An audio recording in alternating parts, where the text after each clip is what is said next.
Alors, nous allons regarder ensemble des attitudes de Dieu. C'est intéressant de commencer par regarder les siennes. C'est moins décourageant que de regarder les nôtres. Et c'est encourageant pour les regarder, par contre. Le Seigneur est un juge qui ne fait pas de différence entre les hommes. Alors, moi, j'essaie de parvenir à cette réalité-là, mais je sens que ça demande un bon travail. Hein? Parce qu'on va toujours être plus en attraction de personnes qui ont un beau fini que ceux qui ont un extérieur qui convoite moins notre regard. Une de mes amies a écrit un livre sur les personnes handicapées qu'elle a intitulé des cadeaux mal emballés. Alors, si tu regardes du dehors, ben là, tu vas être porté par le cadeau à côté qui est beaucoup plus beau, beaucoup de beaux rubans et tout ça, mais peut-être que tu vas être bien déçu d'avoir choisi le mauvais, parce que il y en a un qui avait plus à t'offrir que l'autre. Il ne défavorise pas le pauvre, il écoute la prière de l'opprimé, et il ne méprise pas la supplication de l'orphelin, ni la plainte répétée de la veuve. Alors, on sent que ces pauvres sont toujours en train de s'abîmer dans les demandes. Puis, ils tiennent bon, parce qu'ils veulent avoir une réponse. Et la justice, ils ne se la font pas pour eux-mêmes. Ils l'attendent de Dieu. Alors, c'est pour ça que, de façon bien tenace, ils sont toujours à répéter ces prières et à espérer que Dieu accomplisse leurs attentes. La prière du pauvre traverse les nuées. Tant qu'elle n'a pas atteint son but, il demeure inconsolable. Et on voit ça, hein, parfois des gens qui décident de faire la consolation, comme la femme d'Hérode, Hérodiade, qui a voulu donner ou celle de David qui a voulu donner le terrain qu'il convoitait, mais que le pauvre voulait pas lui donner. Elle a dit, moi, je vais te le donner. Fait qu'elle a tué le pauvre. Alors, attendre que la justice nous vienne de Dieu. Alors, il ne s'arrête pas avant que le Très-Haut ait jeté les yeux sur lui, prononcé en faveur des justes et rendu justice. Ça, c'est une belle attitude tout à fait chrétienne et tout à fait humaine, et qui demande, je dirais, beaucoup de conversion pour avoir cette patience de tenir dans la prière, plutôt que de prendre les choses en main. Me voici déjà offert en sacrifice, et le moment de mon départ est venu. Je me suis bien battu, et j'ai tenu jusqu'au bout de la course. Je suis resté fidèle. Alors, c'est Paul qui est en train de faire ses au revoir à la communauté de Timothée. Il est au soir de sa vie. Alors, je suis déjà offert en sacrifice. Puis là, je touche au terme.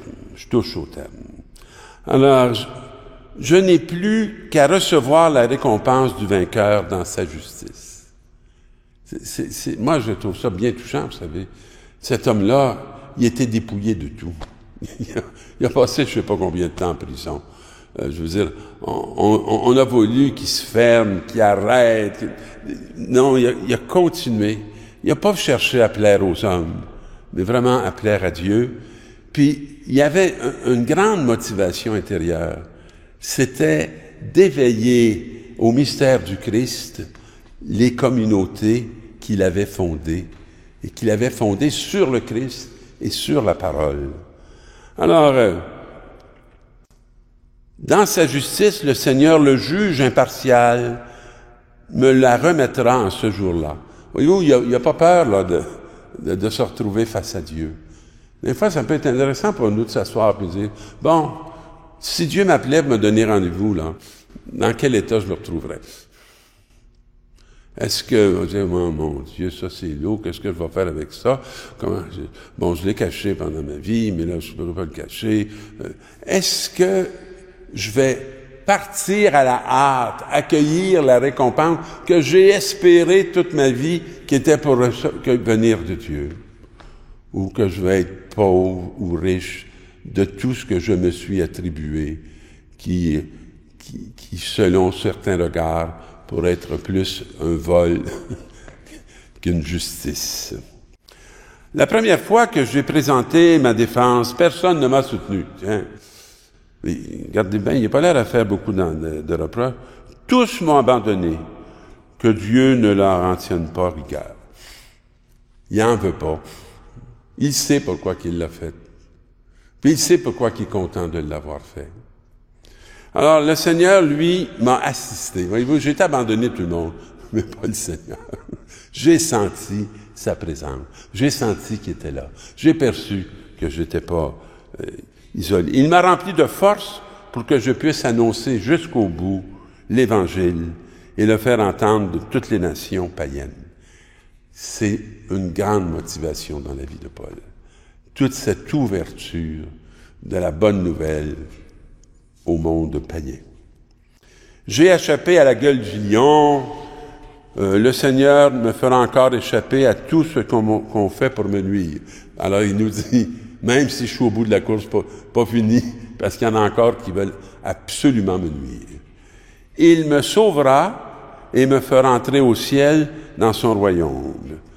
À lui la gloire pour les siècles des siècles. Je nous souhaite cette attitude. Et là, on est avec la parabole du pharisien et du publicain. Et deux hommes qui étaient convaincus d'être justes et qui méprisaient tous les autres.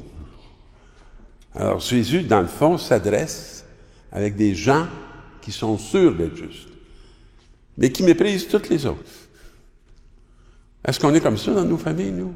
Est-ce qu'on est sûr que nous, on est corrects, puis toutes les autres, hein, ils sont pas corrects? Alors c'est nous sur lesquels il faut se centrer. C'est nous qu'il faut écouter. C'est nous qu'il faut regarder. C'est nous qu'il faut admirer. Alors, deux hommes montaient au temple pour prier. L'un était pharisien et l'autre publicain. Alors, le publicain, c'est le pécheur public. Celui qui ne peut pas cacher son péché. Tout le monde le voit. Puis le pharisien se tenait là et priait en lui-même. Hein? Puis, mon Dieu, je te rends grâce parce que je ne suis pas comme les autres hommes. Alors, là, c'est tout le mépris qui va sortir dans sa prière. Hein? Je suis pas voleur, je suis pas injuste, je suis pas adultère. Ou encore, comme ce publicain qui est ici, là, dans le temple, là, puis, qui est méprisable. Je te rends grâce pour ce que je suis. Bon. Le jeûne, je fais le jeûne 2 fois par semaine, je verse le 10e de tout ce que je gagne. Alors, c'est une triste prière. C'est un peu cupide. Tandis que le publicain, lui, se tenait à distance.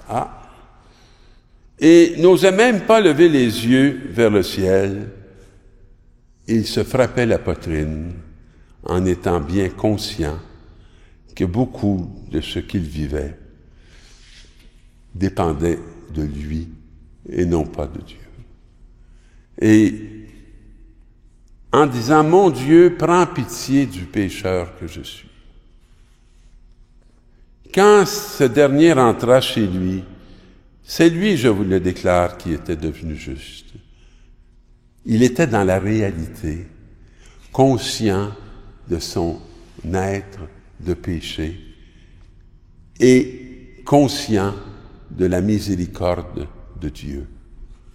Il n'avait pas fait de Dieu un juge complètement dur, rigide. Il n'était pas devenu imbu de lui-même, mais espérant dans cet amour qui nous transcende, pas l'autre. Qui s'élèvera sera abaissé, et qui s'abaissera sera élevé. Alors demandons cette sagesse qui nous met dans l'élévation, pas par nous-mêmes, mais de celui qui nous connaît et qui nous donnera notre juste place.